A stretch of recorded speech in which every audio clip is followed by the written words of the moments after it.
welcome to this episode of the Corporate Escapists TV show and podcast. I am your host, Christine Innes. I must admit, I am so excited about this conversation today because I've literally had the pleasure of working with Kat. So welcome, lovely, to the show. Thank you. So nice to be here, Christine. Thank you for having me. Oh, my pleasure. I'm really excited because I think we're just having a quick chat before, but I think there's so much that we're going to talk about today because, you and I are both, very passionate about obviously helping business owners get seen and, sharing their message. But there's a few things that, stops us along the way. But for those who follow the show, they know I get carried away. So I'm going to just take a moment, I'll pause, and I'm going to get you to introduce yourself, beautiful. Yeah. Hi, everyone. I'm Kat Millar. I'm the founder of a business called Amplify Your Impact. So I help female business owners to consistently attract more of their ideal clients. And I specialize in really helping people come up with the content, compelling content, and really making sure that their message is unique, that it stands out in the marketplace, that they're proud of it, that it's not this cheesy, hypey marketing speak that doesn't feel aligned with who they really are. I help people to really craft their message, whether that's through speaking or through writing. So help people with their written content as well as their spoken content.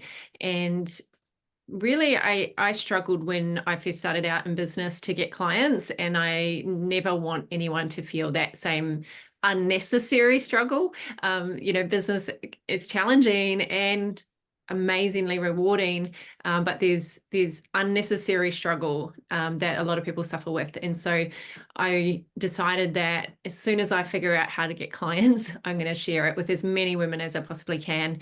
So I'm really dedicated to helping women who are very driven by the desire to create positive change in the world.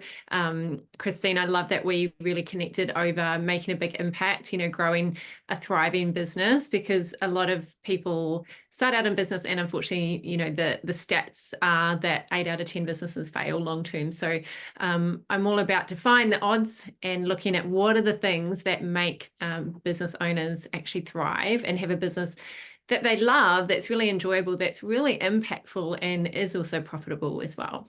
Yeah. I loved, like, honestly, I will just sing your praises because I absolutely love working with you. It's just like you just take you on a journey, and I'm like going, oh my God, like you show all these amazing gifts. And I think this is the great part about, working with someone like you is that you can actually bring out those hidden gems that we don't think are like gems. We just go, oh yeah, we just do it, like you just Right. do it. And that's like, as a business owner, you just do the things that you need to do. But when you can have someone on the outside looking in and going, do you know how amazing that is? And I think that's what is really crucial for so many business owners. Right. Yeah. I think it's unconscious competence, right? It's like, oh, everybody can do that, and not realizing, wow, like what you've actually unpacked. Because there's natural talent, right? And then there's unpacking your gifting, like Yeah, things that are truly a gift yeah, that you're born with. But a lot of people are born with natural talent, but they don't actually unpack it and master it and hone it. And so if you've got that natural gifting, which I saw in you straight away, Christine, I was like, wow, you're an excellent communicator. And how do we just take those pieces of gold, like it was pouring out of you, but how do we capture that and then add a marketing lens to it so that we're grabbing attention online to the right people? I often talk about compelling content is really captivating the people that you want to captivate and repelling the people that aren't your people. So really getting clear on your message, which is what I've been loving helping you do, because it's so much easier when someone really has a vision. And that was one of the first things that came across when you told me your mission and your vision. I was like, okay, this woman is going places. oh, I love that. I love it. Thank you so much. But like, I think we were just talking before because it is, very unnatural for a lot of people to talk about themselves. Like, I mean, even for myself, it's so much easier for me to sell somebody else than what it is for me to sell, me and what I do. And I think that's probably one of the big struggles as a lot of business owners is how to not sound that salesy, cheesy sort of part, but to really, like you're saying, like ramp up that goodness, that those natural gifts that you have, and that you can help other people. Right. Yeah. I think of the story of the crabs. there's a story where you put crabs into a big bucket and you don't actually need to put a lid on because all the other crabs just keep pulling them down to that level. Like if a crab tries to escape, the others, pull them down. And I feel like that can sometimes be what happens, especially when we're talking about escaping from a corporate job, or like that's unfulfilling, right? So if we're trying to escape from a corporate job, but everyone wants to keep you at that level, because it's almost like, it's like when you're a single person with heaps of single friends, and then you're the one that meets someone. It's that whole thing where, and in Australia we call it tall poppy, right? It's like, don't toot your trumpet too high. Don't talk about how great you are. That's not cool. And I remember I grew up in New Zealand. It's similar. It's there was this thing like, love yourself. Like, you can't, how dare you love yourself? And now there's all of us trying to get back to that place of loving ourselves, right? So it's been so conditioned into us, right, to not talk about how good we are. But there's really two things that I talk about that we need whenever we're sharing a message. We need credibility, which is your bio, your experience, qualifications, skills, knowledge, etc. But we also need connection. And I love how we were chatting offline about just realness and humanness, and talking about the struggle and talking about the things that are hard. So we need credibility and connection. If we're just making friends, then we'll maybe make an impact, but we won't necessarily make an income. And we need to be able to make an impact and an income, or we're out of business. So we have to get good at talking about ourselves. I know it's uncomfortable, but it requires courage, right? Absolutely. I think also too, like if we talk, a lot of people in like the spirituality sort of thing, and they're, going, oh, I just want to help people. And that's like, even just like as a people pleaser myself, all I wanted to do was to help people. But to have that absolute impact, you need to have clients as well. So you Right. can go and spread a message, but if you're not having clients to make that impact, and that's where the money, that's where, the energetics and all of that come into it. But if we take it back even one step further, for what you're doing is actually showing people, this is what I can do. This is the credibility piece of what I can do, and show you how to go from here to here.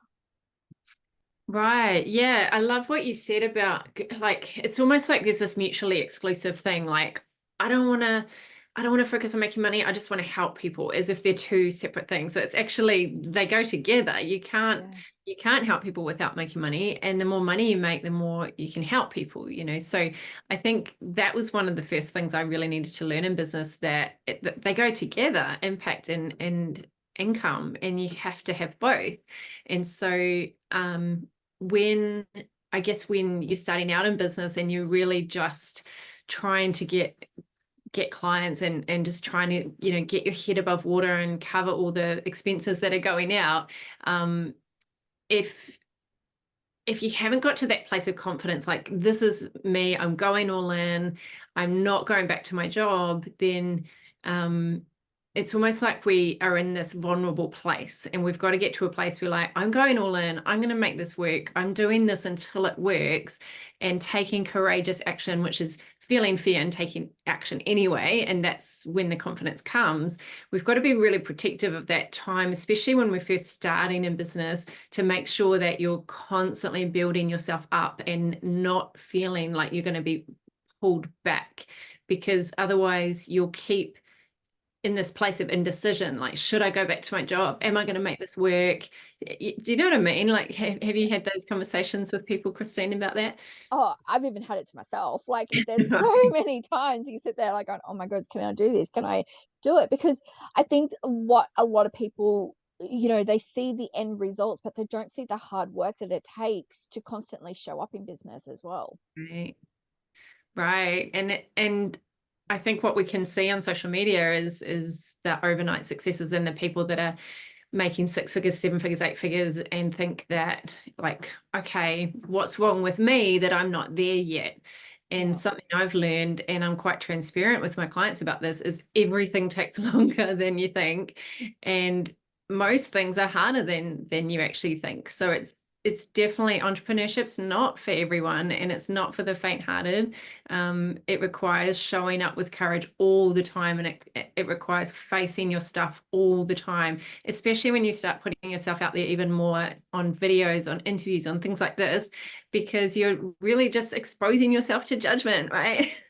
Yeah, absolutely. And I think the biggest lesson is that then the shame and guilt like comes into it, like going, oh, well, why aren't I here? Like, oh, I haven't, success is so many different things to other people. Right. But actually defining that success for yourself, I think is really crucial for a business owner. I agree. And my personal definition is progress. Like if I know that I'm progressing, because what I've realized 20 years in business is success is like a successful business.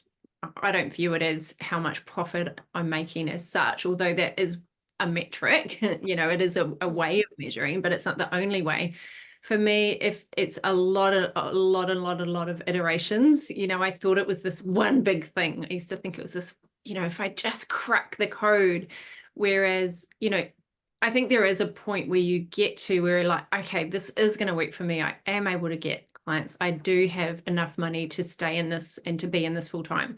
So there is certain points that you get to, but if you are constantly progressing, I mean, Tony Robbins says the definition of happiness is progress, and you can't be happy unless you're progressing. So having a way to Yeah. measure that is actually really powerful. Yeah, absolutely. I mean, when you're working, with people, and I guess there could be different, entry levels. So somebody who's just starting up, it might be hard to get that credibility piece as such. But do people forget the life lessons that they've gone through, that actually makes them credible in what they're doing? Right. Yeah. So one thing is skill transfer of all the different things that you've done and bringing that into your business. And again, that's kind of the unconscious competence piece of Mhm. really translating that and being able to position that and communicate that to people rather than saying, oh, I'm new, I'm a newbie, I'm fresh out of the coaching course or whatever you've decided to do. I think being able to translate that experience and wisdom into your business, but also like when I first started, I just worked with so many people for free just to get started because I knew that I needed success stories and I needed results and I needed testimonials. And if you have a willingness to have that learning mindset that I'm going to do whatever it takes to just learn as fast as I can, and I guess not try to run before you walk. And for me, I was like, I just need to be coaching as many people as possible so that I can learn the questions people are asking, the pain that people are going through, the struggles, that I can get that language and then feed it back into my marketing through my messaging. Yeah. Do you find that also people forget to do a bit of a stock take? I don't know, like with yourself, like the learning lessons that you've had over being in business for 20 years. I mean, there must be like these highs and lows that you now are bringing into your own messaging as well. Mm.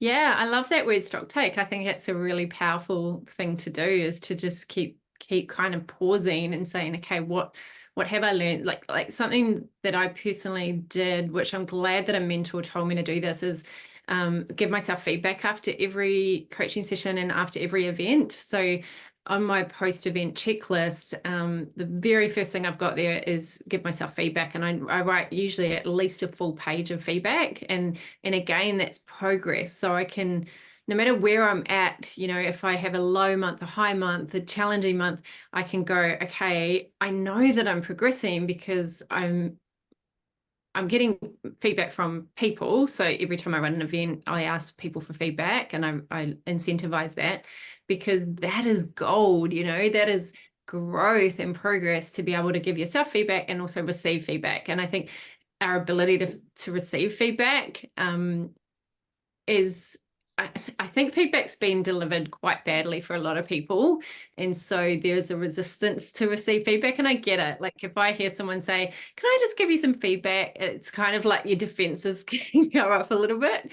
It's like, when I used to run events in person, I used to say to my crew, can you just not read me like the critical feedback yet? I'm going to do that tomorrow. Today, let's just read all the positive and celebrate, because I don't want to pour my heart and soul into something and then straight after just feel like, oh, there's so many things I could have done better, Yeah. focusing on all the things that went wrong. Yeah.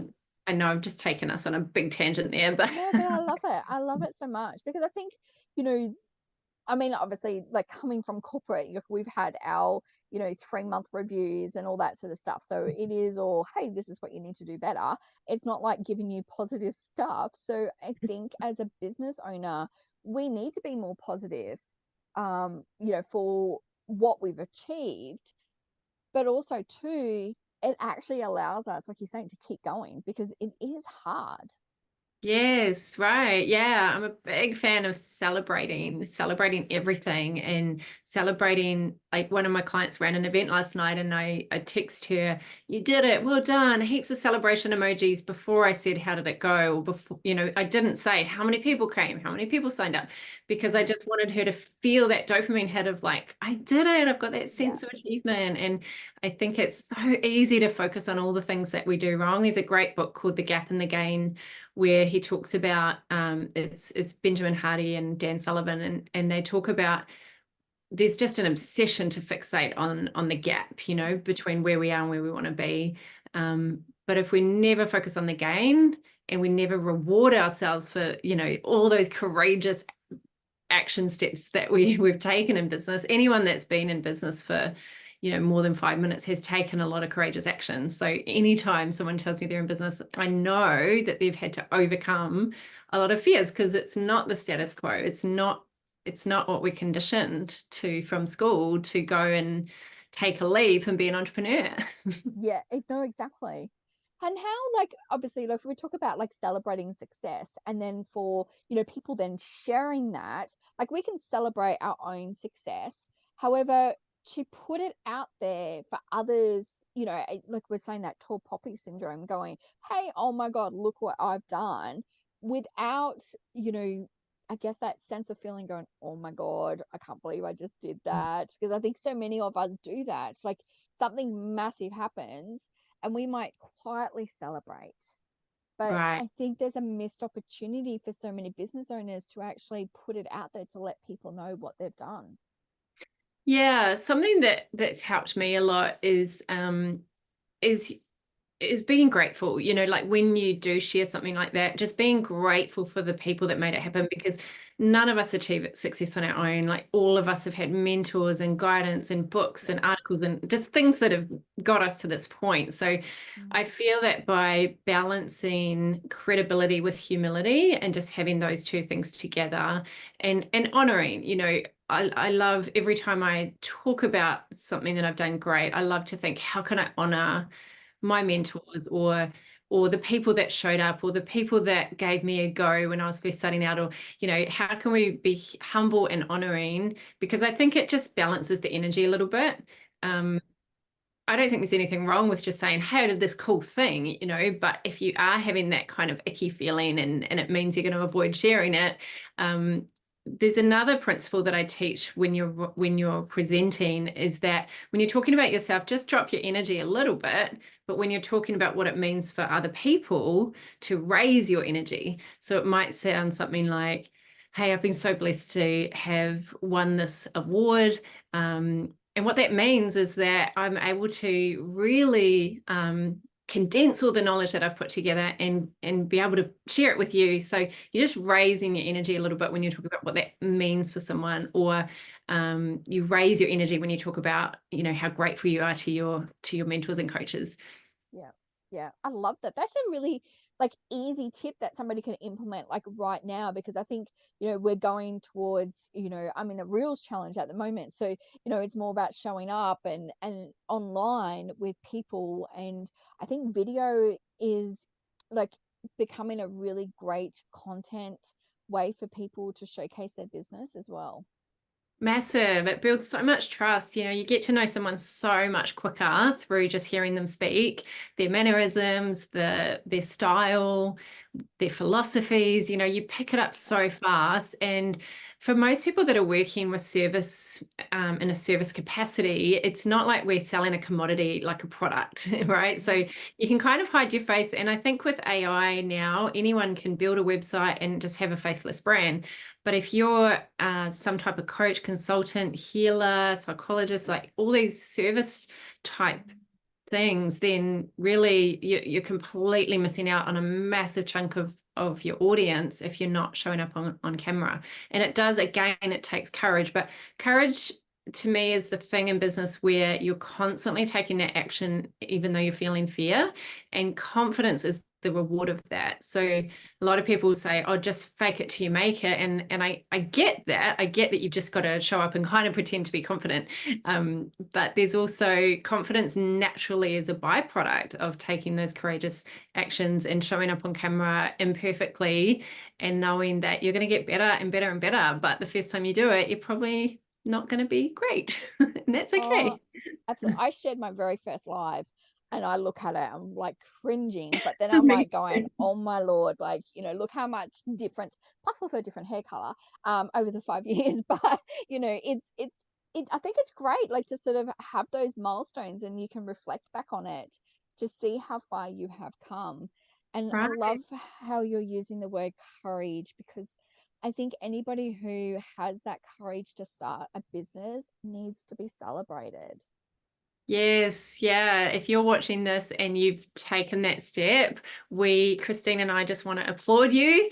And if no one's told you that you're amazing, Yeah, we want to tell you right now, because it is absolutely. it is bold, and Yeah, it's just such a beautiful journey, and it's always worth it. Like if you're struggling right now, if you're going through a hard season, just know that it is worth it and the rewards are going to come to you. yeah. Oh, absolutely. I think,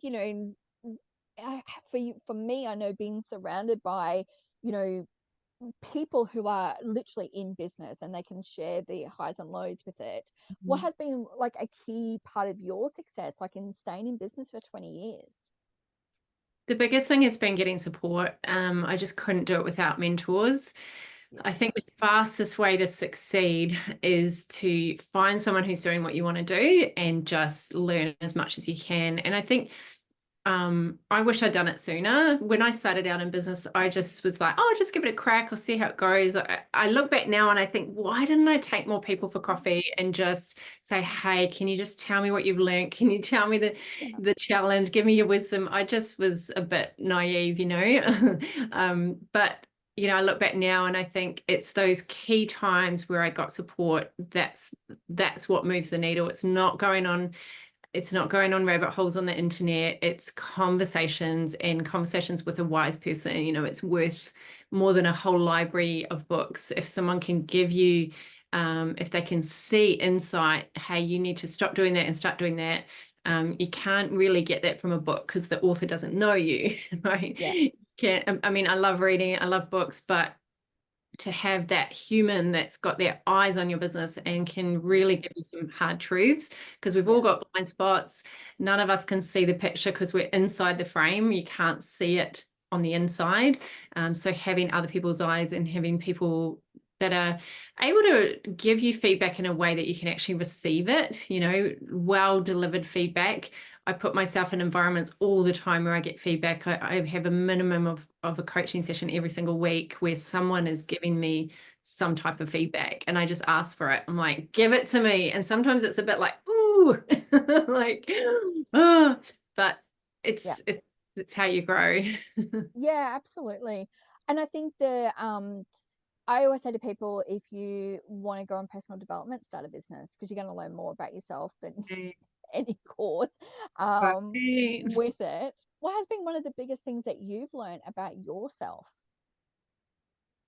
Oh gosh. One of the biggest things, I think, just the capacity that we all have to learn anything. Like, the reason I love entrepreneurship is that it's an even playing field. You don't have to have a degree, you don't have to have been born into money or have anything. Like, anyone can start a business now.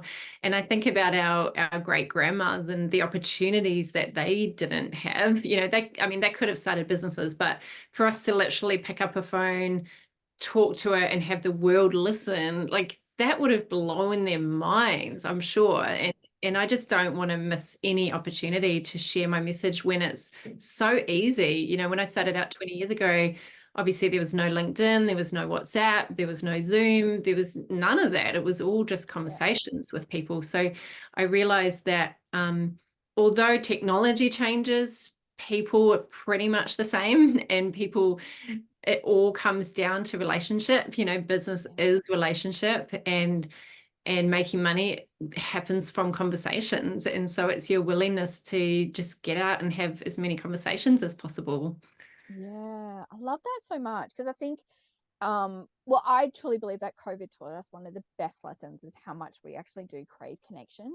Right. And we can do that now, you know, not only just in person, but we can jump on Zoom, we can, you know, do FaceTime. Like, we are so connected in so easier ways than what it used to be beforehand. Yeah, right. Yeah. And that was one of the good things that came out of it. Like I used to run all of my events face to face, 100% face to face. Yeah. And I don't think I would have gone 100% online. I mean, I do a little bit in person now, but you know, probably 80 to 90% of what I do on a day-to-day basis is online. And I don't know if I would have done it to the extent, because I was so holding on to in person because I love the energy and I love being around people, and I still do. But I just think of all my clients that don't live in Sydney, where I live, and how I wouldn't have met them and they wouldn't be working with me, because I don't think I would have done it without the pandemic. So Yeah. one good thing that came out of it. Yeah, absolutely.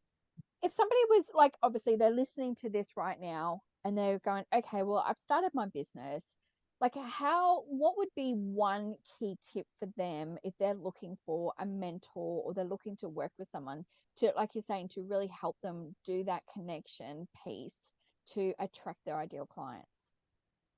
Yeah, I love this question because I think it's easy to jump into working with a mentor because of what you see of them online, which is natural, right? But I also think it's important to choose a mentor based on where you need the most help. So if you look at your business, I like to think of business like a pipeline, and where is it leaking?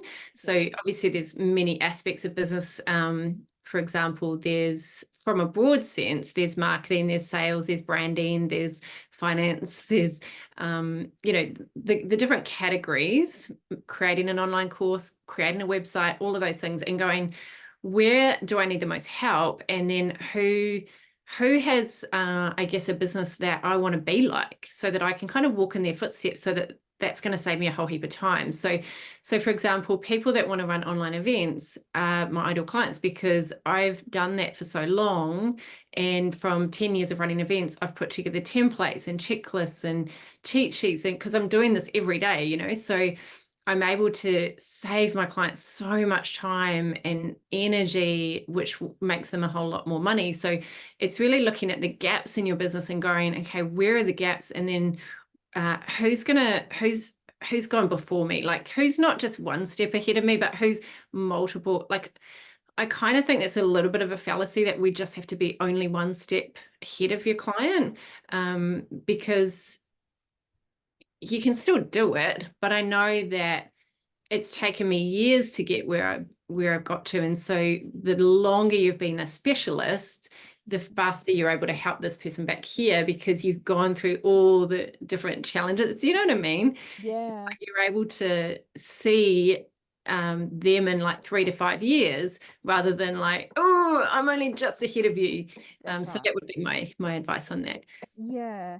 Plus, you can sort of see and maybe preempt the hurdles that they're going to come across, because, you know, I mean, both you and I understand the fact that, like, with business, like, it's like this, like, sometimes circle round and round, up and down, backwards and forward to get to that end destination. Yeah. But we can, you know, obviously, you know, you've been there, you've done that, so you can sort of preempt some of the hurdles that they're going to come across as well. Yeah, and save them a whole lot of time. Yes. Yes, the time, the frustrations, the energy, like all of that sort of stuff. So I love that advice. When people are working with you, what does that look like? So I have group coaching and one-on-one coaching. So the community that I work with is just incredible. I love it. We meet twice a week and we do a lot of working together. So rather than here's all the videos, go watch them, learn and try and figure it out. Mm. There's all the videos that people can watch all the time with my online course, but then they come twice a week and we're doing stuff together. Because the feedback that I kept getting from people is they were overwhelmed with just so much stuff online. Yeah. There is so many things to watch. There's so much to read. And so it's like, where do I start? So just having live mentoring and me being able to get in the back end of someone's business or help them strategize something that they're stuck on. When I was starting out in business, I was part of many business programs and most of them only had once a month coaching, like group coaching. And I just found that I had so many questions in between and it just wasn't enough support for me. So I decided that when I started my business coaching that there was going to be weekly support, two different time zones, like one during the day, one at night, so that people don't miss out. There was going to be daily support in the Facebook group so people can answer their questions all the time. And then there's opportunity to have one-on-one as well. So Yeah. that's kind of how I've set it up. I created it based on the amount of support that I wish that I'd had when I started out. And we do things from like making over your marketing to creating content together to just tweaking your tech. So basically whatever's broken in your business, we fix it together. Yeah. And I love the fact that like you are very supportive when people like, I mean, I'm having the opportunity to work with you and you are very supportive. And, that's what I love. I think when you can work with somebody who is going to support you, but also I, I really do admire the fact that you can actually see my vision. And I Mm, think that's one thing that people, when they're looking at working with a coach or a mentor, that person needs to be able to see and feel your vision as yeah. well. Otherwise, it's really their vision that they want you to sort of follow as well. Right. Yeah, that's so important. And really see the gold in someone, see where they want to go, see where they're at now Yes. and be able to believe in them. Sometimes Yeah. we just need that encouragement and that keep going and I remember years ago, I was part of a program and I private messaged the lady because I was really confused about something. And she just came back and she's like, oh no, you can't do that. You've got to wait for the monthly call. And I just remember feeling so alone. And, if she'd just said something encouraging, which probably would have been just as quick. And I know that there's policies and procedures in place for a Yeah. reason, but I just never want anyone to feel alone in business because it's hard. It like is. like you say, it's tough. And so I think being able to hold on to that vision and that goal when someone is struggling and just keep pulling towards them. And we can't do that on our own. That's why we need other people. Yeah, 100%. I think having that right community behind you, and I really do believe that it can't be family and friends. And the reason that I say that is if they haven't been in business, they're not going to understand the struggles that you come across every single day with it. Yes, they care about you as a person, but it doesn't mean that their advice is going to be the thing that's going to get you Yeah. where you need to go. Yeah. So I think it's good to be discerning with how much we share, with what we share, and not kind of heavily rely on people that we're not paying for as well, which is why I pay for mentorship, because then I feel like I can just fully lean on them as Yeah. opposed to like, hey, can I just grab a favor? I know when you're starting out, you're bootstrapping, you're doing what you can. But one of the first things I did was invest in getting help, even though I felt like I couldn't afford it. In fact, I've hardly ever felt like I could ever afford it. But I think it's just a reframe that I can't afford not to get the help because it's just going to make my pathway so much slower and it's just going to Yes. take a whole lot more time if I'm not willing to invest, especially if you're asking people to invest in you. I think it's important that we have that integrity and that we're actually investing and not just trying to get everything for free. Yeah, exactly. And I think like you can spend time like doing the research on YouTube, you can spend the time reading the books and maybe the trial and errors like later down the track. But do you want to I guess it's all the take the express lane. Like that's what working with a mentor is all about, is actually taking that express lane. Yeah, and seeing it as an investment and not as an expense, because if it helps you make money, which it should, and if it's not, then I mean, it doesn't mean that the money goes out of your bank account that week and the money comes straight back in. But over, the long term, it should be an Yeah, investment that you end up making more money yeah, back. And it just means that you can get on with doing what you love. Like if you outsource a lot of those questions, like you could spend 2 hours researching on YouTube, or you could just get the question answered in a few minutes by someone that's an expert and knows your business. And then you've got all this time that you can make even more money. So it's just yeah. a bit of a mindset shift, I think. Yeah, absolutely. Well, like I said, I absolutely love working with you. I You think too. what you're helping people do and just really allowing their gifts to shine through in their messaging, I think is so crucial for every single business owner. So I just want to say massively thank you so much for what you're doing and what you're bringing to this world. I think it's so needed. Thank you, Christine. I love working with you too, and I love your work. And when I came across your work, I was like, I need to know more about this woman because I love what you're doing, love your Oh. magazine, and I've been telling people about it. So yeah, keep shining because the world needs you. Yeah, absolutely. Right back at you. And we're going to pop all the links of how people can work with Kat. They can actually read her latest article in the Corporate Escapist magazine as well. And we're going to be following up with a podcast sort of slash masterclass soon as well. So we're going to dive more into how people can really amplify their messaging and, really give them some great things. But we wanted people to get to know you more with it. But before we go, I've got 5 questions that I would love to ask you that we're asking all of our guests for this season as well. Amazing. So, if you had some spare time, would you prefer to curl up with a book or watch a movie? Oh, definitely watch a movie. I'm a movie girl. Yeah, yeah. I've sort of like stayed away from books at the moment. Yeah, love to watch a movie. Are you a tea or coffee person in the morning? I have lots of cups of tea all throughout the day. As soon as one runs out, I just top it up with another one. So I have been drinking green tea all day, although I do love coffee, but I've tried to cut down a little bit because I get a little bit jittery. Yeah, yeah, Yeah, that's my yeah. treat on the weekend. Go to a cafe and have a beautiful cup of Oh, I coffee. love that. I love that. I'm doing that on Sunday. I'm really looking forward to it. Oh, nice. Now, if you could, obviously go on a beautiful destination holiday, would you prefer to travel by boat or by plane? Definitely plain.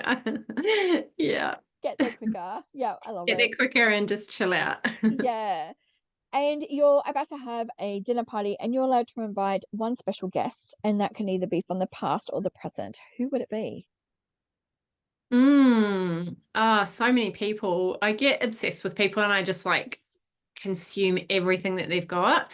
And the current person I'm obsessed with is Alex Hormozy. So I would love to Oh. have him for dinner and just pick his brain away, Oh my even God, though I'm I gonna hate that saying. It's do some Googling now, that's for sure. Like I'm gonna have to get my assistant to go through and with all of these questions, I'm gonna create like a virtual dinner table of all the guests that everyone would have. I Ooh, think that would be really great cool. idea. Yeah. And what would be one word to describe you? One. Goodness, I it's know, I'm making it hard. I would say probably driven. Yes. Yeah, I Yeah. just that's how probably most people who know me would say Yeah. it's just a drive. There's an unstoppable drive. I remember my friend saying to me once, I feel like you'll never be satisfied. And I didn't know if it was an insult or a Yeah. compliment. It's just Yeah. a hunger for I guess to just live on purpose and make the world a Yeah. better place. And it's just, yeah, my mum called me stubborn when I was younger, and I think it's actually quite an important trait as an entrepreneur, just not giving up, Mm. just making that one decision that I'm just, yeah, when I was a teenager, I just made one decision. I'm never going to give up on my dreams. And I think that one decision has really shaped me. So I'm grateful to that 15-year-old who made that.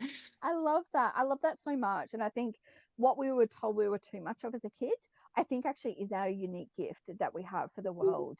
And it's been quietly sort of softened or, quietened down. But that is your true gift because I was told that I talk too much. I was also very emotional. But obviously, hence now I have my own show. So, yeah, Right. I get to just talk now whenever I want. I don't like it doesn't matter. So, love that. That is so beautiful. That gave me goosebumps. Yeah, Like I think of being emotional as such a gift, like yeah, having empathy for people and being able to show up and talk about like, what you love. They're yeah. beautiful gifts that you're bringing to the world. So I'm so glad you use them for good. Yeah, like I cry when I'm happy, I cry when I'm sad. So, like people look at me going, "Is she all right?" Yeah, she's fine. Like it's okay. Like it's just the emotions.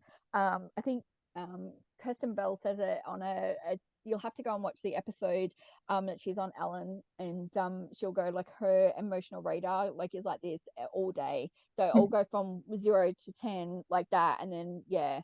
So Love it. that's me. But yeah, like I said, I absolutely adore you. We're going to pop all the links of how people can reach out to you. I really truly believe that anybody starting off in business, this is actually something that you need to invest in. I do wish that I had invested in, your types of services when I first started, because crafting that message is really key, to really attract your ideal clients. So Yeah. I'm just actually really grateful I get the opportunity now. So thank you so much. Thank you, Christine. You're a beautiful interviewer and I love your work. And all of you listening and watching, thank you so much for being here and giving us your time and attention. We are so grateful. Absolutely. I couldn't have said it any better. You've literally just signed off my show for me, which I love. I just want everyone that if you have loved this episode, leave us a comment below. Make sure you hit that like and subscribe button.